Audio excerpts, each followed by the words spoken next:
जय माता रानी। दोस्तों, आप सभी को चैत्र नवरात्र की अनंत अनंत शुभकामनाएं। माँ भगवती की कृपा सभी पर बनी रहे। तो कमेंट बॉक्स में माता रानी के नाम का जयकारा जरूर लगा दीजिए फ्रेंड्स। आज की वीडियो में हम चैत्र नवरात्र की संपूर्ण पूजा विधि के बारे में जानेंगे, यानी कि किस प्रकार से स्थापना की जाती है, कैसे पूजा की जाती है। तो देखिए, नवरात्र के पहले दिन आप नहा धो करके स्नान करके शुद्ध हो जाएं अच्छी प्रकार से। जहाँ भी आप चौकी लगा रहे हैं वहाँ पर भी अच्छे से साफ सफाई कर लें और चौकी के ऊपर आप ऐसे लाल रंग का वस्त्र बिछाएं और फूलों का आसन देते हुए माता रानी को विराजमान करें। आपके घर के मंदिर में जो भी माता रानी का स्वरूप है ना, मूर्ति है तो मूर्ति को विराजमान कर लें, अगर फोटो है तो फोटो को विराजमान करें। मूर्ति है तो आप पंचामृत आदि से प्रॉपर स्नान कराएं तब विराजमान करें, और अगर आपके पास तस्वीर है तो गंगा जल से साफ करके विराजमान कर लें। इसी के साथ में गणेश जी की भी स्थापना करें। गणेश जी की फोटो है या मूर्ति है तो उन्हें रख लें, नहीं तो आप सुपारी से भी गणेश जी की स्थापना कर सकते हैं। देखिए, नवरात्र के 9 दिन के लिए कलश की स्थापना अनिवार्य रूप से की जाती है। तो आप कलश ले लें, मिट्टी का या किसी धातु का भी ले सकते हैं। कलश के कंठ में ऐसे मौली कलावा बांध लें और कलश के ऊपर आप स्वास्तिक बना लें। और इस तरीके से देखिए, हमने स्वास्तिक बना लिया है। माता रानी के दाहिनी तरफ हम कलश की स्थापना करेंगे। इधर की साइड तो कलश के नीचे आप चाहें तो देखिए चावल की या किसी भी अनाज की ढेरी लगा सकते हैं, या फिर अष्टदल कमल भी बना सकते हैं। अगर आप मिट्टी का कलश ले रहे हैं तो कलश के नीचे आप छोटी सी प्लेट जरूर ले लें, क्योंकि कलश जो होता है सीला रहता है, यानी कि जब हम पानी भरते हैं, इसमें जल भरते हैं तो इसमें सील रहती है, तो नीचे जो चावल होते हैं ना उसमें फफूंद लग जाती है पूरे 9 दिन में, तो हमारा मन थोड़ा सा देखिए शंका आ जाती है। तो इसलिए आप इसके नीचे छोटी सी प्लेट जरूर रख लें। और ऐसे देखिए, हमने अष्टदल कमल के ऊपर कलश रख दिया है। कलश के अंदर हमने जल गंगा जल मिक्स करके ऐसे डाल दिया। कलश के अंदर हम एक सिक्का, सुपारी, हल्दी की गांठ, कुछ अक्षत यानी कि चावल और थोड़े से हम फूल इसमें डाल देंगे इस प्रकार से। और इसके अंदर लगाएंगे हम आम के या अशोक के पत्ते। अगर आपको आम के पत्ते मिल पाए तो आम के 5, 7 या 11 आप पत्ते ले लीजिएगा। उनके ऊपर ऐसे हम यहाँ पर रोली से तिलक कर लेंगे। और टहनी अगर हम लगाते हैं ना कलश के अंदर, तो ये जो पत्ते होते हैं ना पूरे 9 दिन तक हरे भरे रहते हैं। आप चाहें तो खुले पत्ते भी लगा सकते हैं, लेकिन वो जल्दी सूख जाते हैं।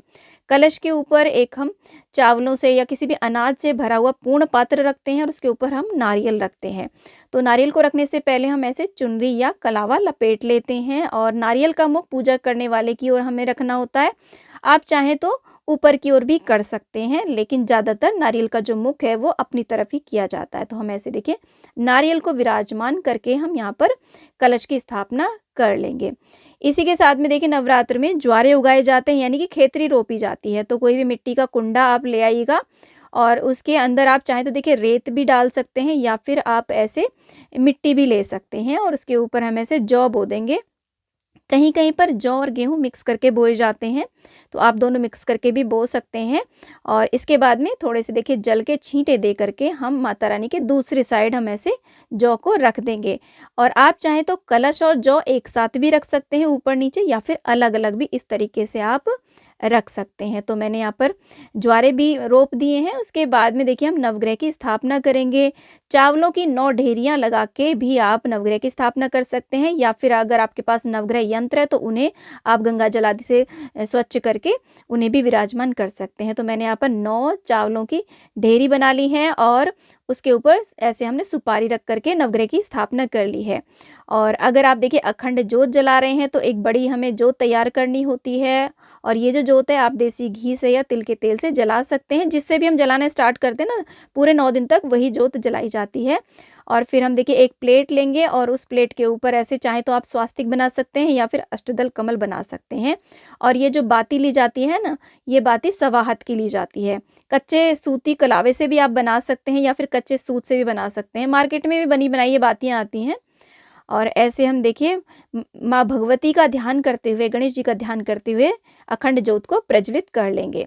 इसके बाद में हाथ में थोड़े से अक्षत पुष्प दक्षिणा ले करके आप माता रानी से प्रार्थना करें कि हे माता रानी, हम 9 दिन के लिए आपकी स्थापना पूजा कर रहे हैं, आपके व्रत कर रहे हैं। हमारे ये व्रत सफल हों और हमारे परिवार से इस दौरान में किसी प्रकार की कोई भूल चूक हो जाए तो हमें क्षमा कर दीजिएगा। इस प्रकार से अपने व्रत पूजन का संकल्प लेने के बाद में फूल को माता रानी के पास में छोड़ देंगे। जल का छींटा दे करके सभी को स्नान का भाव हम करा देंगे। और इसके बाद में थोड़ा सा जल हम ज्वारे के अंदर भी रोप देंगे। इसके बाद देखिए हम गणेश जी को तिलक करेंगे रोली से। गणेश जी को हम ऐसे अक्षत यानी कि चावल समर्पित कर देंगे। और अगर आपके पास दूर्वा है तो दूर्वा भी आप गणेश जी को जरूर चढ़ाएं।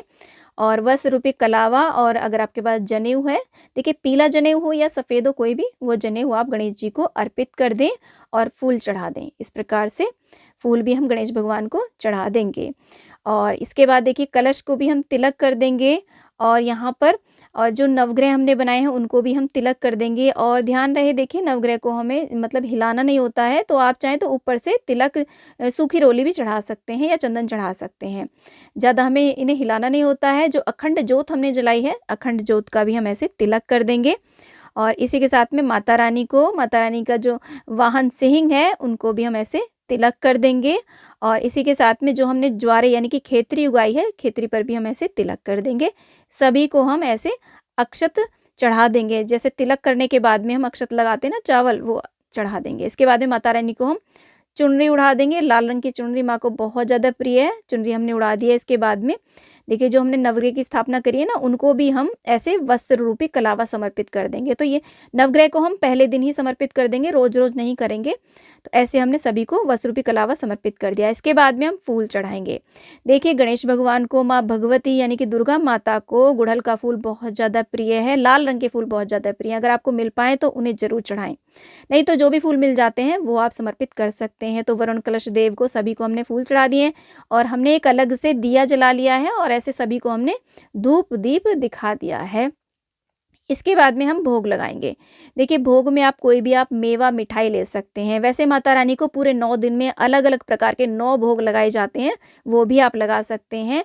मुख्य रूप से लौंग बताशे का भोग माता रानी को जरूर लगाया जाता है आज के दिन। कोई भी ऋतुफल हो, ऋतुफल का भोग भी आप यहाँ पे लगा सकते हैं। तो हमने यहाँ पे ऋतुफल का भोग लगा दिया है और मिठाई का भोग लगा दिया है। पंचमेवा का भोग भी आप लगा सकते हैं। नवरात्र के पूरे 9 दिन में एक दिन हमें माता रानी को श्रृंगार की सामग्री जरूर भेंट करनी होती है। आप प्रथम दिन भी कर सकते हैं, या कोई भी नवरात्र हो, सप्तमी, अष्टमी या नवमी के दिन भी आप माता रानी को श्रृंगार की सामग्री चढ़ा सकते हैं। और देखिए ऐसे आप बताशे का और लौंग का भोग भी माँ को समर्पित कर सकते हैं। इसके बाद में हम एक उपले को सुलगा लेते हैं। छोटा सा हवन अग्यारी जरूर की जाती है, दिन में एक बार तो ये हमें पूरे 9 दिन तक जरूर करना होता है। आप चाहें तो दोनों समय भी ये अग्यारी कर सकते हैं। तो घी की आहुतियां दे करके, कपूर डाल करके ऐसे हम अग्नि को प्रज्वलित कर लेंगे।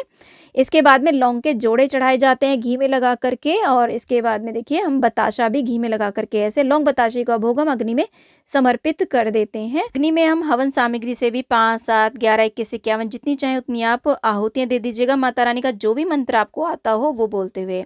इसी के साथ में माता रानी को देखिए पान का भोग आप जरूर लगाएं, डेली भी लगा सकते हैं, या फिर नवरात्र में जो भी मुख्य मुख्य तिथि होती है तब लगा सकते हैं। पान के ऊपर आप लौंग, इलायची, बताशा रख करके माँ को भेंट करें। आप चाहें तो अग्नि में भी ये पान चढ़ा सकते हैं। और माँ को देखिए नवरात्र के पहले दिन अपनी सामर्थ्य के अनुसार कुछ ना कुछ दक्षिणा जरूर समर्पित करें। इसी के साथ में देखिए माता रानी को जल का भोग आप अवश्य लगाएं। ये जल का लोटा हमें माता रानी के पास में भर के ही रखना है, डेली से बदलना होता है। और इसके बाद में हम मैया की आरती करेंगे। अम्बे तू है जगदम्बे काली, जय दुर्गे खप्पर वाली, तेरे ही गुण गाए भारती हो मैया, हम सब उतारे तेरी आरती।